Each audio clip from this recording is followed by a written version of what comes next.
All my wide-footed friends, this one goes out to you.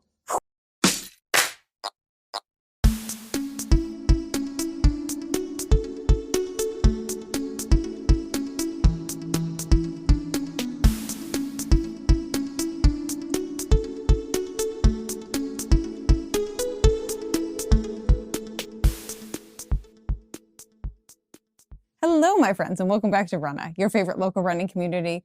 I'm Juliana. Here we are. We have a shoe review for you today because I have been, knock on wood and whatever else, I have been back running, which is so exciting and so wonderful, and I'm so thrilled. Oh my goodness. Wow. Am I thrilled? I'm not running the London Marathon. I've already deferred that, but that being said, welcome friends. Welcome into your favorite local running community. Before we get into the video, don't forget to subscribe to the channel so you can be part of your favorite local running community every week here on Runnah. As I just mentioned, I have been back running again, which means I've been running in shoes because, you know, I choose to wear shoes when I run. Part of this journey of me getting back into running has been like negotiating a lot of things with my feet and also kind of working on my toe splay. That being said, my feet have like possibly gotten even wider than they were before, potentially. And I have realized that like I really need wide shoes. Like I was able to get away with certain shoes and I still am. Like I've tried them on and there are certain shoes I've been able to get away with in their regular width. And this is one of them actually. But that being said, I need wide shoes. I need some wide shoes. And this is where this bad boy comes in. This, my friend, is the Topo Atmos 1. This is the one. The 2 is already out. This is the back model. I did purchase these ones on Poshmark for about $30, and they were a little bit used, but still in like really good condition. And I'll tell you what, I've been having a nice fun time in these bad boys. My toes have been like spreading out big time, and it's been a real nice time. But before we get into what I thought about the shoe, let's give you some specs on this shoe. This is a shoe brought to you by Topo Athletics. This is the Atmos 1, which is their first model of this shoe. This is a max cushion shoe. It's not like the most max cushion shoe out there in any capacity.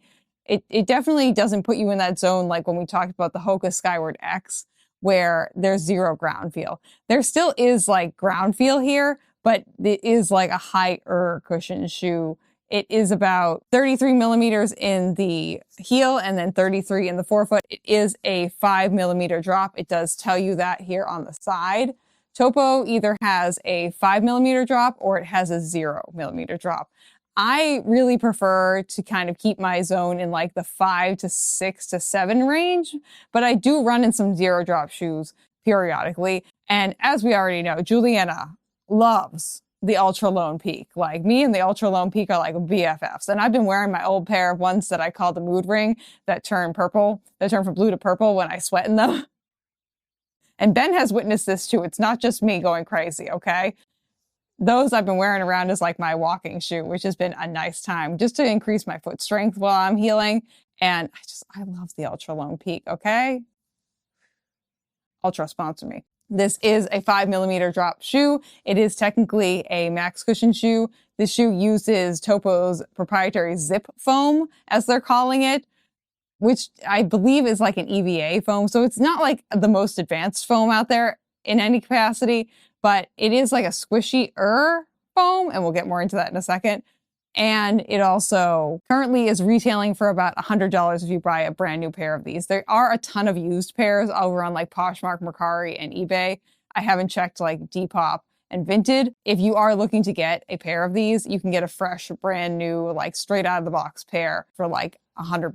So it is in the spectrum of like shoes currently and like max cushion shoes currently, it is a steal, my friends, if you want to get it at its like retail price, or you could be like me and pay like $30 for it if you go and you buy it slightly used. What have I been using this shoe for? What do I think of the shoe? So I've been using this shoe for somewhere between like 4 and 7 mile runs, just like easy miles. I'm just like getting back into running right now. Nothing crazy, working on my form, working on that like lower abdomen core strength and like foot strength and calf strength and things like that.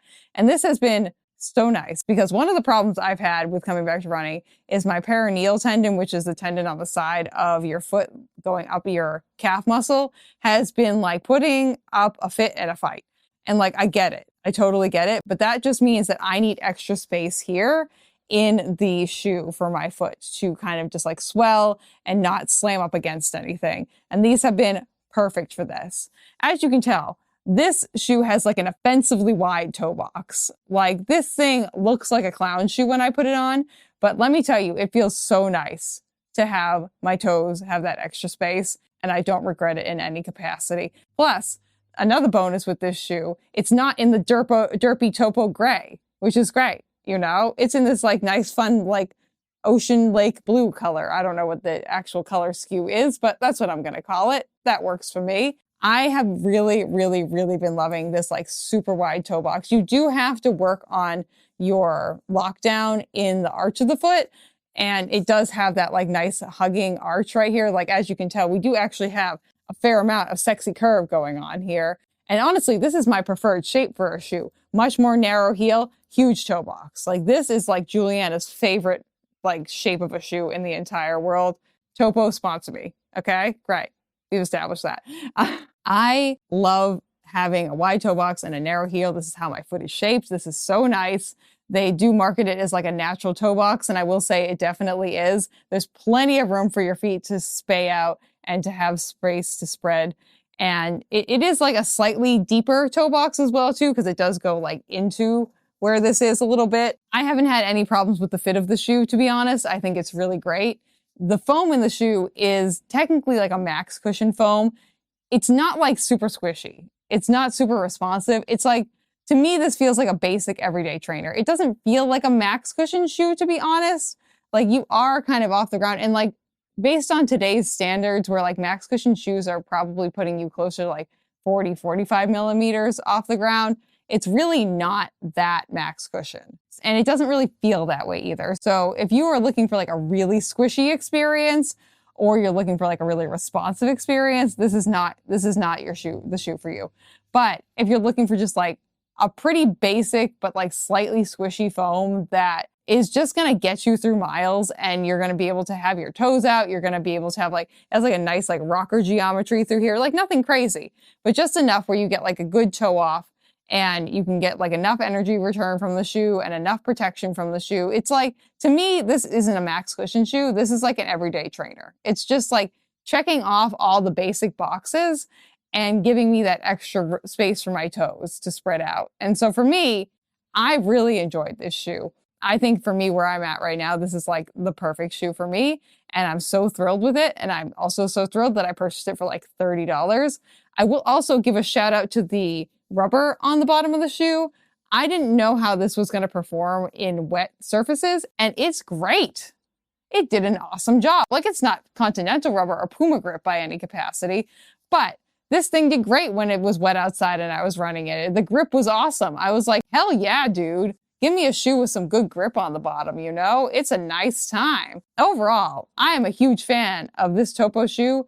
I did indeed purchase a pair of Cyclones, Topo Cyclone. That's coming in the mail to me, hopefully today or maybe the next day. I am all in on Topo now. Like, you can't convince me otherwise. Like, me and Topo are like best buds right now. Again, Topo sponsor me or send me free shoes. I am just like totally in. So if you are someone who needs a wider shoe, you're looking for just like a slightly cushioned basic everyday trainer, I got your gal right here for you, you know, and you can get a fresh brand new pair, never been put on your feet before, for $100.